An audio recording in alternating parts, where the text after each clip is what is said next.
So you're a small YouTube channel, but you want to monetize your content.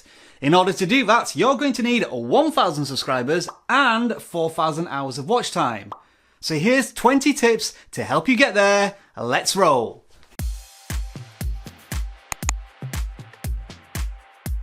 Hello everyone, welcome back to vidIQ. My name is Rob. If this is your first time here, we are the YouTube tool and channel that aims to help you get more views in less time. Our tool is of course free to download, a link is in the description, and while you're at it, subscribe to our channel and click on the notification bell to make sure you don't miss any of our content. And as by way of an introduction, that's our very first tip. Appeal directly to your audience for a subscription. Now there is a school of thought that suggests asking for subscribers may sound a little desperate, cheesy, but it's simply a part of the YouTube fabric. People ask you to smash that like button to improve the YouTube algorithm and engagement rates. Now we're simply asking you to subscribe to our channel for two reasons. Obviously you want these viewers to come back for future content on your channel, but if you're open and honest and say that I need to get to 1,000 subscribers to monetize my content and help sustain the channel, I think subscribers and viewers would accept that. I've never had a single comment on one of my videos complaining about asking for subscribers, and if you never ask, you may never get. A way you could encourage your viewers to subscribe is to do something a little exciting and animate on screen like this. You can get all sorts of resources from all over the internet, simply try what fits for you, and you may see an upsurge in subscribers. Our next tip is to take advantage of this icon down here, which is your watermark branding. When viewers click on this icon, it takes them to your channel where they could subscribe after watching more of your content. It's edited and created via the branding page on the Creator Studio. Now we have two pieces of advice for this little icon. First of all, put the word subscribe in there just to encourage people to do exactly what it says, and don't introduce it right at the beginning or at the very end of your video. You want it to act as a visual distraction maybe 30 to 45 seconds into the video. Now you can't put subscription links in video cards during the video, but you can put a subscription button in the end screens like this. Now I know this is going to look a bit weird, don't worry, the video is not ending here, but as you can see I'm trying to be creative with the way I draw people to that subscription button, so give it a try yourself. Next up we have what you might call a dirty little web trick. Whenever you share your YouTube channel, add this to the end of your link, and this is what happens when users click on it. They are prompted to automatically subscribe to your channel before actually visiting your YouTube channel page.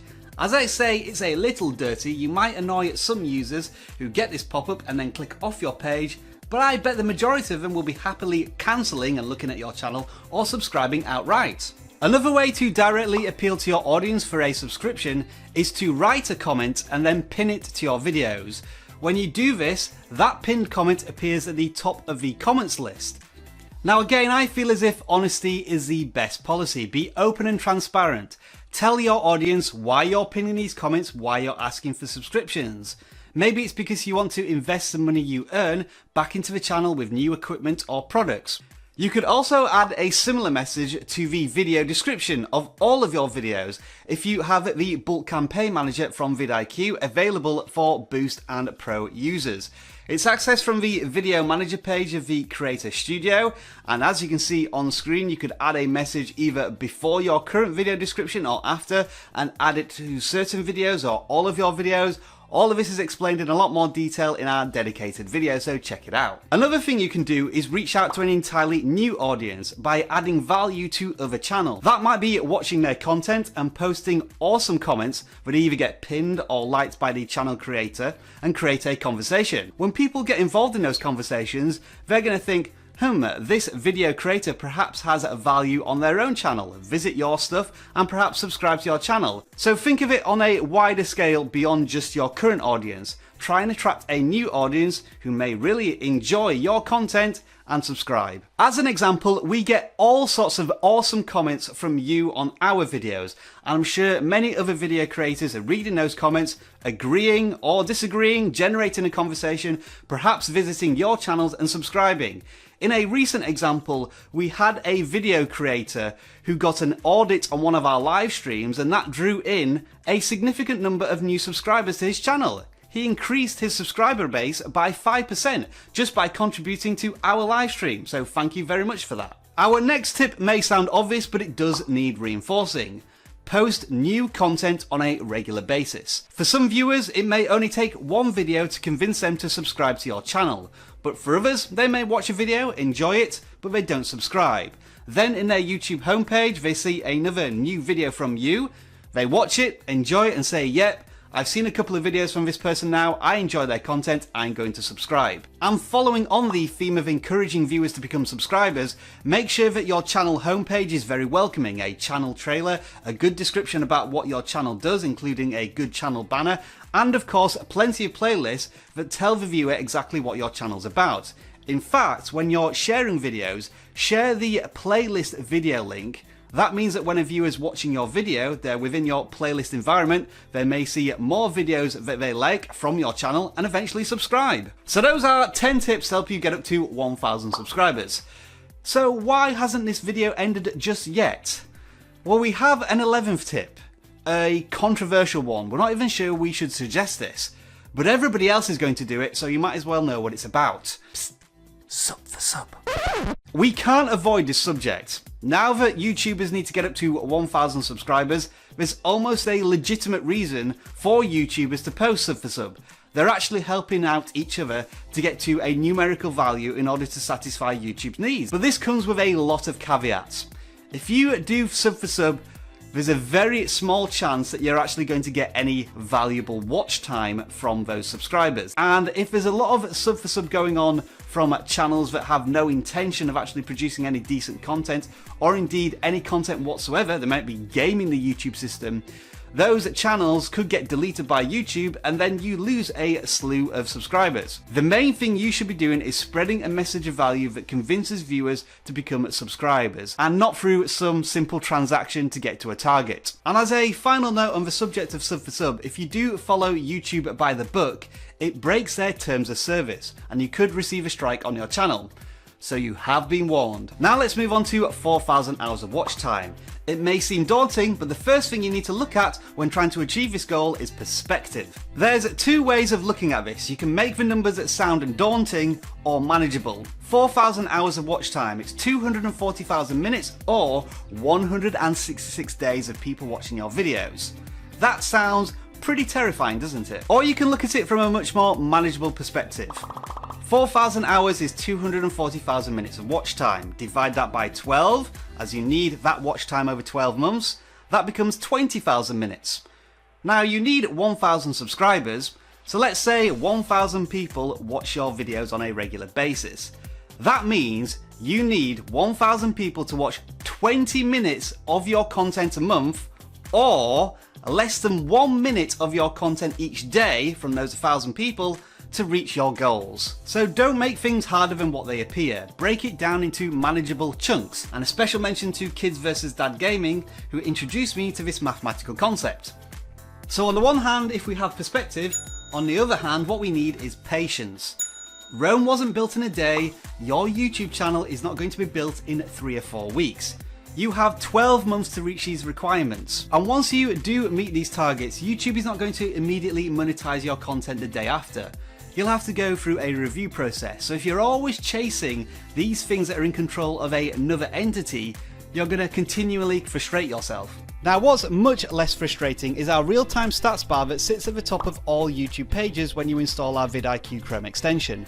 It tracks your progress to 4,000 hours of watch time over 12 months with a breakdown graph and a progress bar if you mouse over the statistics. When you hit the 4,000 hours requirement, the metric turns from amber to green. For more information on this tool, click on the card on screen now. Okay, now for some practical tips about being a YouTuber and getting those 4,000 hours of watch time. YouTube is often about differentiating yourself from the crowd. Doing something different but familiar. I know that may sound odd, but the chances are if you just have a simple idea about doing gaming videos or beauty videos or vlogging videos, the chances are it's already been done. You need to personalize it. Take control of your own content. Find a particular niche. Be the best YouTuber that you can be for your content to deliver a valuable message to your audience. Take this as an example. Brick Built Replicas has 8,000 subscribers and 800,000 video views. The channel is about recreating life-size functional LEGO replicas of iconic video game weapons from games such as Counter-Strike and Call of Duty. Now these two topics, LEGO and gaming, are highly saturated markets on YouTube. But look what happens when you mesh the two together. You create something unique, something eye-catching. You may be familiar with both LEGO and video games, but you've never seen them used in this way. As a fan of both, it makes me want to click on the videos and watch what they're all about. Now there was no overnight success for this channel. The video creator has painstakingly been making these videos for a couple of years now, but slowly interest has built, and finally he's had a couple of breakthrough videos which have brought in hundreds of thousands of views. The YouTube audience is always looking for something new, something exciting, but something that they can also associate with. The question is, can you deliver such a thing? Now if you're not comfortable with creating new ideas, you can chase trending or current ideas. But if you're a small channel, you've got to be strategic about this. Let's say you bought an iPhone 10 when it was first released. If you're a small channel, do you really think you can compete with the larger tech channels when it comes to unboxings, reviews, general guidance on how to use a device? You're going to get swamped by all the other larger tech channels. So you may want to concentrate on one particular feature on the device which you can really dominate with unique content, such as looking at animojis. When I was a very small tech YouTubing channel, I spent years trying to find a niche. And when I finally discovered one, I decided to put all of my efforts into it and eventually dominated it.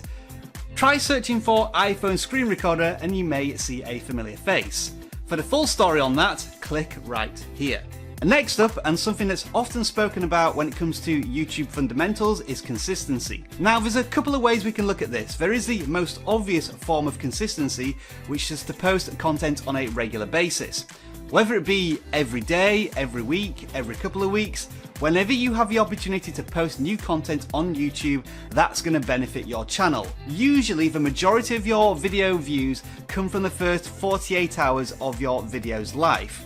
So if you can publish more videos, that obviously means you're going to get more views and more watch time. Now understandably, for some channels that's not as easy as it might be. Vlogging may take an hour to make the video and edit it, whereas if you're doing animation or drawings, that could take weeks, even months. So think about how you can maximize this opportunity. Maybe you want to do a time lapse of a quick run through of one of your drawings, or a behind the scenes episode on some animation, or some way to produce content that keeps the viewer interested and engaged in between what you would call your hero videos.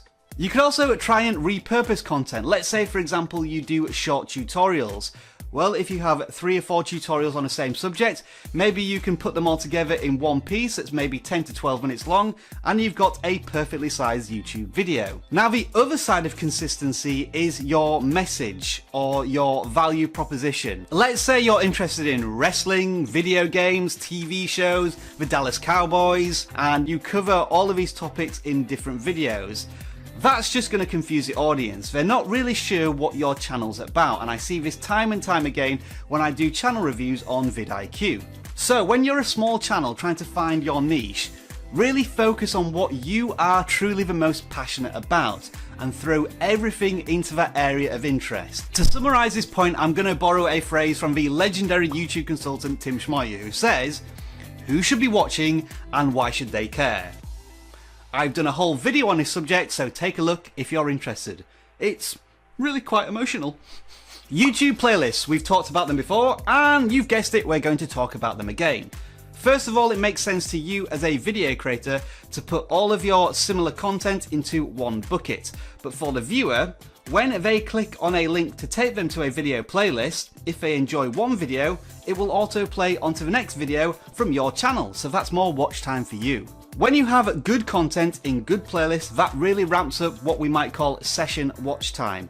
The viewer is in your mini ecosystem in YouTube, and on average, audience retention is higher when viewers watch videos from playlists because they're more invested in your content. If you haven't already tried live streams on YouTube, you should at least give it one try. From a purely mathematical, economical point of view, if you get 40 people to watch 1 hour of a live stream, that's 40 hours, 1% of the way to your watch time goal.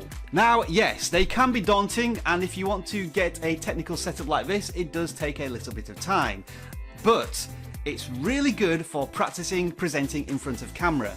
And don't worry if you make 1 or 2 mistakes. In a live stream, you can certainly be forgiven for that. And live streams do represent the perfect opportunity to repurpose content.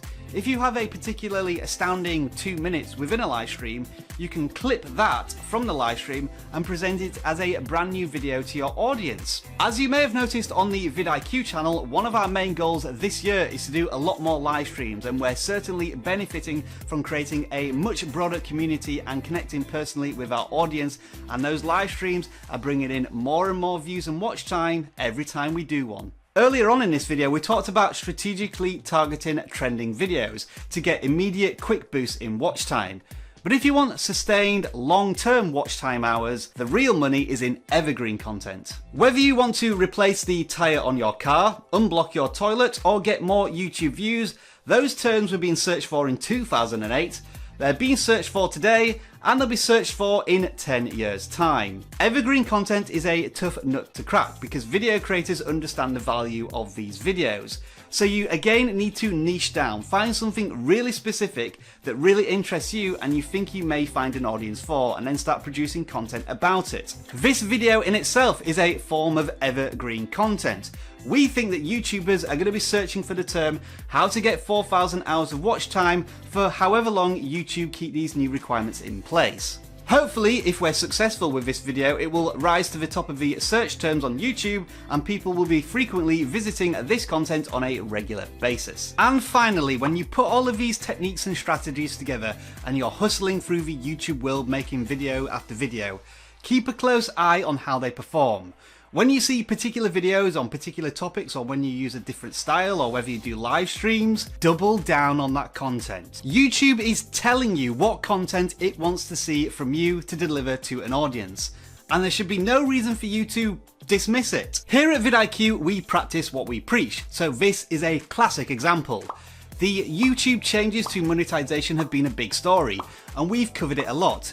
And every time we do, we notice more people joining in the conversation, a bigger audience watching our content. So we've doubled down, more content, providing you with more tools. And these are the results. 80% increase in watch time, 250,000 minutes. We've met those requirements. And so can you, with these 10 top tips to help you get to 4,000 hours of watch time. And as a bonus tip, try list videos yourselves. These small, bite-sized pieces of information contained within longer videos really do help with watch time. We'd love to hear your thoughts, ideas and tips on helping people to get to 4,000 hours of watch time. Let us know in the comments below. If you enjoyed this video, don't forget to give it a thumbs up, and for more content just like this, subscribe to vidIQ. Enjoy the rest of your video making day. Good luck getting to 4,000 hours of watch time. Bye for now.